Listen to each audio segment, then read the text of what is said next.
Do you know how a camera works? How you can focus a camera? You know, you turn the big thing, or, you know, push a button on your phone or whatever. Anyway, what happens is that you can choose which part of what you see will be sharp in sharp detail and which parts will be blurry. And you can choose to look far, far away in the distance at the mountains or the horizon over the ocean, and you can make that clear. Or you can choose right up close these flowers or these bugs or the garden or a house or an animal or children that are right near you, and you can make them sharp.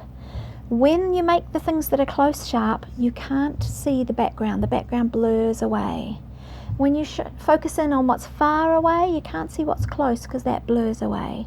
We choose with the camera what we want to focus on. We do the same with our thoughts.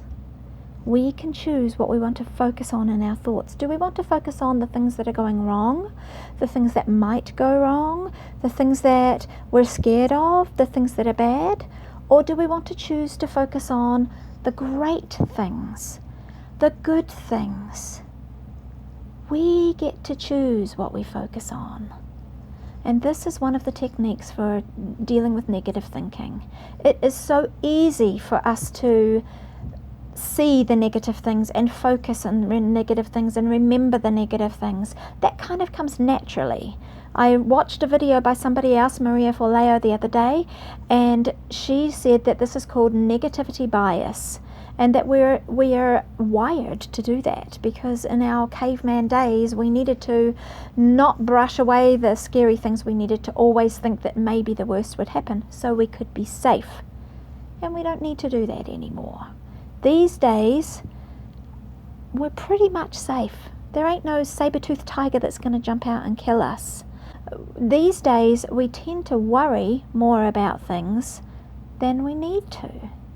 And we actually need to actively try to bring in and focus on the positive things so that our bodies calm down.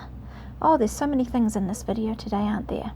When we are anxious and worried and trying to protect ourselves, our bodies go into this mode where we have increase of some hormones that make us alert, that keep our eyes wide open and our heart beating fast, and help us ready to be fighting or keeping safe or running away, fight or flight reflex or whatever that's called. And unfortunately, most of the things that threaten us aren't like that. They aren't things that we can fight or run away from, and so our bodies are always on high alert. It's part of the problem we have anxiety. And also that negative thinking, that affects depression as well. That keeps us always in a negative state of mind. And by practicing and learning to focus on the positive, we can change the way our body reacts. We can get our body to come down from that high state of alert, and we can get it to relax, which is good for us if we choose to focus on the good things. Now, I bet you know some people who always focus on the negative, and I bet you know some people who always are optimistic and focus on the positive possibilities. We want to focus on how many green lights we got on our way to work today, not that one red light that had us sitting waiting for 5 minutes. We want to focus on how well things went. We want to focus on how many people smiled at us today as we walked around town or drove to work or did our work, not the one person who looked grumpy because maybe they were grumpy with someone else and not you.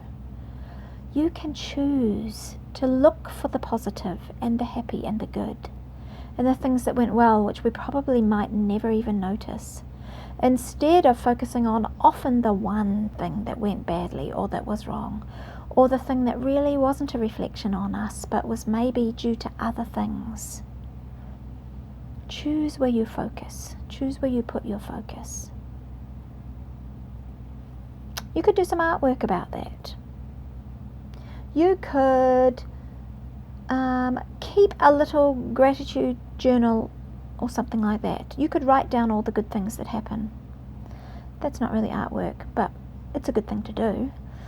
Some people find keeping a gratitude journal is a really good thing to do. I don't personally like that, but some people love it. It's a good thing. You could do, oh, I know, you could do a collage, you know, with pictures from a magazine of things that you're grateful for or good things that happened today. You could look for that. There's my suggestions for you today, or around focusing on the positive. Was that helpful? This is Dion from After the Rain Arts Therapy.